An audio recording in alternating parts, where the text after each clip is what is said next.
geldiniz. Bugün Çanakkale Yenice Çal köyünde 3350 metrekare güzel bir tarlamız var. Resmi kadastro yoluna mevcut. Yaz kış aracınızla tarlanın içerisine kadar girebilirsiniz.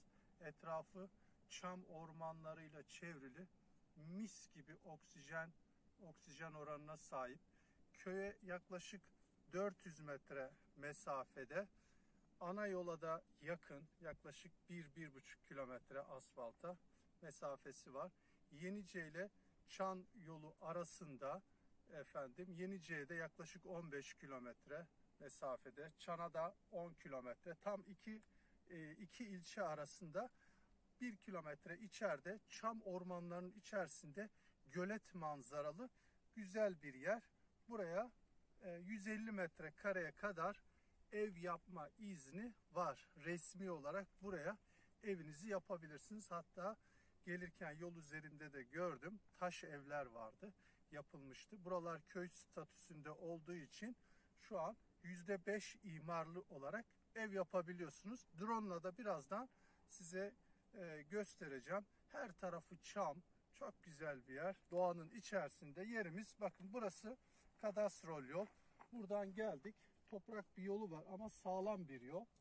Böyle devam ediyor bu yol. Üst kısmı çam ormanları. Bakın şöyle gösterelim. Drone'la da anlayacaksınız zaten. Her taraf çam. Evet, tarlamızın içerisinde bir de su kaynağı var. Hemen onu da gösterelim.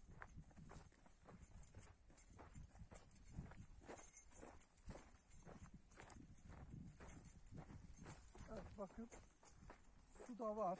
Şu an kaynak bakımsız olduğu için çok az bir su akıyor. Şöyle yakın çekim.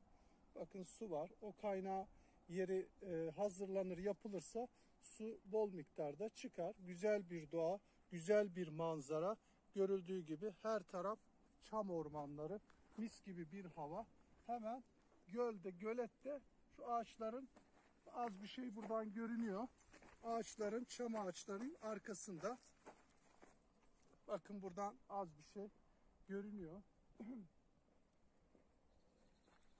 Evet, şimdi burası yol.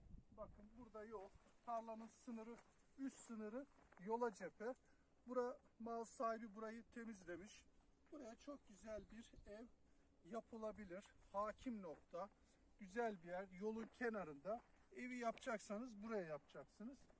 Sınırımız bakın şu karşıdaki çam ağacının oraya kadar gidiyor.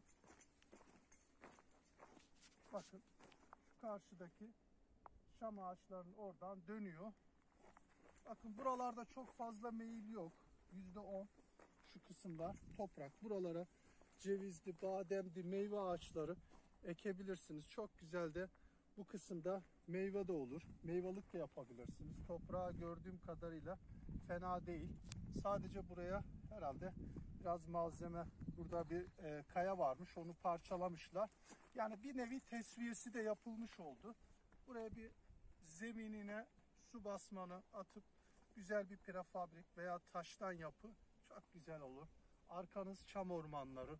Önünüz harika, önü açık. Bu taraf batı. Güneş buradan batıyor akşam üzeri. Harika bir, bakın karşı taraflar, her taraf çam ormanları içerisinde. 3350 metrekare, %5 imarlı, 150 metreye kadar evinizi projeyle yaptırabiliyorsunuz. Bakalım bu güzel yer kimin olacak? Evet değerli dostlar, drone'la da birazdan kuş bakışı görüntüleri de sizin için çektim, göstereceğim. Evet, bugünlük bu kadar. Bizi izlediğiniz için teşekkür ederim. Allah'ın selamı üzerinize olsun. Hayırlı günler. Son kez şöyle bir gösterelim, sonlandıralım.